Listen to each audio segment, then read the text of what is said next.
شروع اللہ کے نام سے جو بڑا مہربان نہایت رحم والا ہے۔ الف لام میم را۔ اے محمد صلی اللہ علیہ وآلہ وسلم، یہ کتاب الہی کی آیتیں ہیں اور جو تمہارے پروردگار کی طرف سے تم پر نازل ہوا ہے حق ہے، لیکن اکثر لوگ ایمان نہیں لاتے۔ خدا وہی تو ہے جس نے ستونوں کے بغیر آسمان جیسا کہ تم دیکھتے ہو اتنے اونچے بنائے، پھر عرش پر جا ٹھہرا اور سورج اور چاند کو کام میں لگا دیا، ہر ایک ایک میعاد معین تک گردش کر رہا ہے۔ وہی دنیا کے کاموں کا انتظام کرتا ہے، اس طرح وہ اپنی آیتیں کھول کھول کر بیان کرتا ہے کہ تم اپنے پروردگار کے روبرو جانے کا یقین کرو۔ اور وہ وہی ہے جس نے زمین کو پھیلایا اور اس میں پہاڑ اور دریا پیدا کیے اور ہر طرح کے میووں کی دو دو قسمیں بنائیں۔ وہی رات کو دن کا لباس پہناتا ہے، غور کرنے والوں کے لیے اس میں بہت سی نشانیاں ہیں۔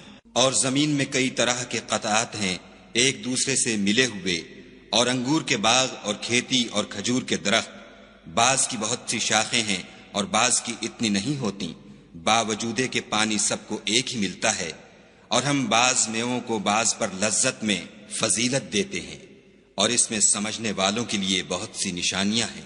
اگر تم عجیب بات سننی چاہو تو کافروں کا یہ کہنا عجیب ہے کہ جب ہم مر کر مٹی ہو جائیں گے تو کیا از سر نو پیدا ہوں گے؟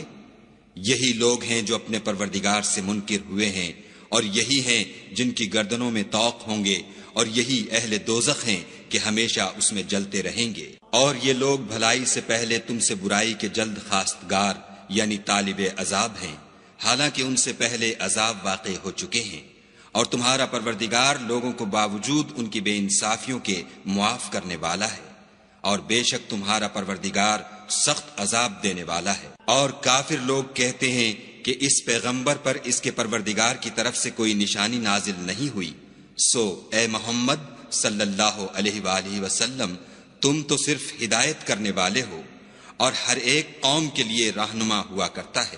خدا ہی اس بچے سے واقف ہے جو عورت کے پیٹ میں ہوتا ہے، اور پیٹ کے سکڑنے اور بڑھنے سے بھی واقف ہے، اور ہر چیز کا اس کے ہاں ایک اندازہ مقرر ہے۔ وہ دانائے نہا و آشکار ہے، سب سے بزرگ اور عالی رتبہ ہے۔ کوئی تم میں سے چپکے سے بات کہے یا پکار کر، یا رات کو کہیں چھپ جائے یا دن کی روشنی میں کھلم کھلا چلے پھرے، اس کے نزدیک برابر ہے۔ اس کے آگے اور پیچھے خدا کے چوکیدار ہیں جو خدا کے حکم سے اس کی حفاظت کرتے ہیں۔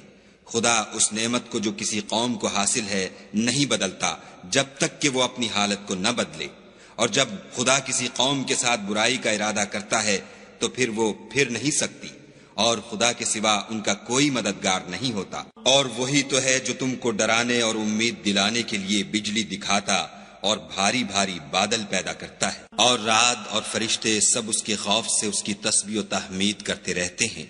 اور وہی بجلیاں بھیجتا ہے، پھر جس پر چاہتا ہے گرا بھی دیتا ہے، اور وہ خدا کے بارے میں جھگڑتے ہیں، اور وہ بڑی قوت والا ہے۔ سود مند پکارنا تو اسی کا ہے، اور جن کو یہ لوگ اس کے سوا پکارتے ہیں وہ ان کی پکار کو کسی طرح قبول نہیں کرتے، مگر اس شخص کی طرح جو اپنے دونوں ہاتھ پانی کی طرف پھیلا دے تاکہ دور ہی سے اس کے منہ تک آ پہنچے، حالانکہ وہ اس تک کبھی بھی نہیں آ سکتا۔ اور اسی طرح کافروں کی پکار بیکار ہے۔ اور جتنی مخلوقات آسمانوں اور زمین میں ہے، خوشی سے یا زبردستی سے خدا کے آگے سجدہ کرتی ہے، اور ان کے سائے بھی صبح و شام سجدے کرتے ہیں۔ ان سے پوچھو کہ آسمانوں اور زمین کا پروردگار کون ہے؟ تم ہی ان کی طرف سے کہہ دو کہ خدا۔ پھر ان سے کہو کہ تم نے خدا کو چھوڑ کر ایسے لوگوں کو کیوں کارساز بنایا ہے جو خود اپنے نفع و نقصان کا بھی اختیار نہیں رکھتے؟ یہ بھی پوچھو کیا اندھا اور آنکھوں والا برابر ہے، یا اندھیرا اور اجالا برابر ہو سکتا ہے؟ بھلا ان لوگوں نے جن کو خدا کا شریک مقرر کیا ہے، کیا انہوں نے خدا کی سی مخلوقات پیدا کی ہے جس کے سبب ان کو مخلوقات مشتبہ ہو گئی ہے؟ کہہ دو کہ خدا ہی ہر چیز کا پیدا کرنے والا ہے، اور وہ یکتا اور زبردست ہے۔ اسی نے آسمان سے میں برسایا، پھر اس سے اپنے اپنے اندازے کے مطابق نالے بہ نکلے، پھر نالے پر پھولا ہوا جھاگ آ گیا، اور جس چیز کو زیور یا کوئی اور سامان بنانے کے لیے آگ میں تپاتے ہیں اس میں بھی ایسا ہی جھاگ ہوتا ہے۔ اس طرح خدا حق اور باطل کی مثال بیان فرماتا ہے۔ سو جھاگ تو سوکھ کر زائل ہو جاتا ہے، اور پانی جو لوگوں کو فائدہ پہنچاتا ہے وہ زمین میں ٹھہرا رہتا ہے۔ اس طرح خدا صحیح اور غلط کی مثالیں بیان فرماتا ہے تاکہ تم سمجھو۔ جن لوگوں نے خدا کے حکم کو قبول کیا ان کی حالت بہت بہتر ہوگی، اور جنہوں نے اس کو قبول نہ کیا اگر روئے زمین کے سب خزانے ان کے اختیار میں ہوں تو وہ سب کے سب اور ان کے ساتھ اتنے ہی اور نجات کے بدلے میں صرف کر ڈالیں، مگر نجات کہاں؟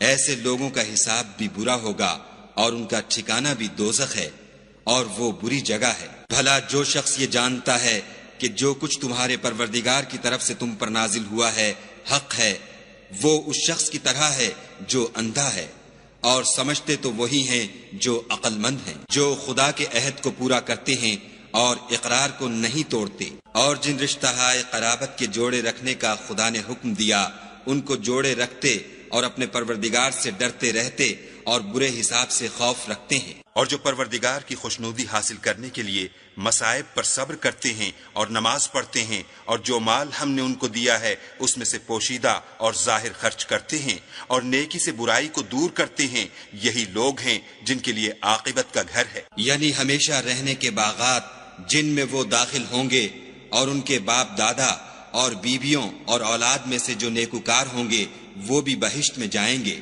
اور فرشتے بہشت کے ہر ایک دروازے سے ان کے پاس آئیں گے اور کہیں گے تم پر رحمت ہو، یہ تمہاری ثابت قدمی کا بدلہ ہے، اور عاقبت کا گھر خوب گھر ہے۔ اور جو لوگ خدا سے عہد واثق کر کے اس کو توڑ ڈالتے اور جن رشتہ قرابت کے جوڑے رکھنے کا خدا نے حکم دیا ہے ان کو قطع کر دیتے اور ملک میں فساد کرتے ہیں، ایسوں پر لعنت ہے، اور ان کے لیے گھر بھی برا ہے۔ خدا جس کا چاہتا ہے رزق فراخ کر دیتا ہے اور جس کا چاہتا ہے تنگ کر دیتا ہے، اور کافر لوگ دنیا کی زندگی پر خوش ہو رہے ہیں، اور دنیا کی زندگی آخرت کے مقابلے میں بہت تھوڑا فائدہ ہے۔ اور کافر کہتے ہیں کہ اس پیغمبر پر اس کے پروردگار کی طرف سے کوئی نشانی کیوں نازل نہیں ہوئی؟ کہہ دو کہ خدا جسے چاہتا ہے گمراہ کرتا ہے، اور جو اس کی طرف رجوع ہوتا ہے اس کو اپنی طرف کا رستہ دکھاتا ہے۔ یعنی جو لوگ ایمان لاتے اور جن کے دل یاد خدا سے آرام پاتے ہیں ان کو، اور سن رکھو کہ خدا کی یاد سے دل آرام پاتے ہیں۔ جو لوگ ایمان لائے اور عمل نیک کیے ان کے لیے خوشحالی اور عمدہ ٹھکانہ ہے۔ جس طرح ہم اور پیغمبر بھیجتے رہے ہیں اسی طرح اے محمد صلی اللہ علیہ وآلہ وسلم ہم نے تم کو اس امت میں جس سے پہلے بہت سی امتیں گزر چکی ہیں بھیجا ہے، تاکہ تم ان کو وہ کتاب جو ہم نے تمہاری طرف بھیجی ہے پڑھ کر سنا دو۔ اور یہ لوگ رحمان کو نہیں مانتے، کہہ دو وہی تو میرا پروردگار ہے، اس کے سوا کوئی معبود نہیں، میں اسی پر بھروسہ رکھتا ہوں اور اسی کی طرف رجوع کرتا ہوں۔ اور اگر کوئی قرآن ایسا ہوتا کہ اس کی تاثیر سے پہاڑ چل پڑتے یا زمین پھٹ جاتی یا مردوں سے کلام کر سکتے تو یہی قرآن ان اوصاف سے متصف ہوتا، مگر بات یہ ہے کہ سب باتیں خدا کے اختیار میں ہیں۔ تو کیا مومنوں کو اس سے اطمینان نہیں ہوا کہ اگر خدا چاہتا تو سب لوگوں کو ہدایت کے رستے پر چلا دیتا، اور کافروں پر ہمیشہ ان کے اعمال کے بدلے بلا آتی رہے گی یا ان کے مکانات کے قریب نازل ہوتی رہے گی، یہاں تک کہ خدا کا وعدہ آ پہنچے۔ بے شک خدا وعدہ خلاف نہیں کرتا۔ اور تم سے پہلے بھی رسولوں کے ساتھ تمسخر ہوتے رہے ہیں، تو ہم نے کافروں کو مہلت دی پھر پکڑ لیا، سو دیکھ لو کہ ہمارا عذاب کیسا تھا۔ تو کیا جو خدا ہر متنفس کے اعمال کا نگراں و نگہبان ہے وہ بتوں کی طرح بے علم و بے خبر ہو سکتا ہے؟ اور ان لوگوں نے خدا کے شریک مقرر کر رکھے ہیں، ان سے کہو کہ ذرا ان کے نام تو لو۔ کیا تم اسے ایسی چیزیں بتاتے ہو جس کو وہ زمین میں کہیں بھی معلوم نہیں کرتا، یا محض ظاہری باطل اور جھوٹی بات کی تقلید کرتے ہو؟ اصل یہ ہے کہ کافروں کو ان کے فریب خوبصورت معلوم ہوتے ہیں، اور وہ ہدایت کے رستے سے روک لیے گئے ہیں، اور جسے خدا گمراہ کرے اسے کوئی ہدایت کرنے والا نہیں۔ ان کو دنیا کی زندگی میں بھی عذاب ہے اور آخرت کا عذاب تو بہت ہی سخت ہے، اور ان کو خدا کے عذاب سے کوئی بھی بچانے والا نہیں۔ جس باغ کا متقیوں سے وعدہ کیا گیا ہے اس کے اوصاف یہ ہیں کہ اس کے نیچے نہریں بہہ رہی ہیں، اس کے پھل ہمیشہ قائم رہنے والے ہیں اور اس کے سائے بھی۔ یہ ان لوگوں کا انجام ہے جو متقی ہیں، اور کافروں کا انجام دوزخ ہے۔ اور جن لوگوں کو ہم نے کتاب دی ہے وہ اس کتاب سے جو تم پر نازل ہوئی ہے خوش ہوتے ہیں، اور بعض فرقے اس کی بعض باتیں نہیں بھی مانتے۔ کہہ دو کہ مجھ کو یہی حکم ہوا ہے کہ خدا ہی کی عبادت کروں اور اس کے ساتھ کسی کو شریک نہ بناؤں۔ میں اسی کی طرف بلاتا ہوں اور اسی کی طرف مجھے لوٹنا ہے۔ اور اسی طرح ہم نے اس قرآن کو عربی زبان کا فرمان نازل کیا ہے، اور اگر تم علم و دانش آنے کے بعد ان لوگوں کی خواہشوں کے پیچھے چلو گے تو خدا کے سامنے کوئی نہ تمہارا مددگار ہوگا اور نہ کوئی بچانے والا۔ اور اے محمد صلی اللہ علیہ وآلہ وسلم، ہم نے تم سے پہلے بھی پیغمبر بھیجے تھے اور ان کو بیویاں اور اولاد بھی دی تھی، اور کسی پیغمبر کے اختیار کی بات نہ تھی کہ خدا کے حکم کے بغیر کوئی نشانی لائے۔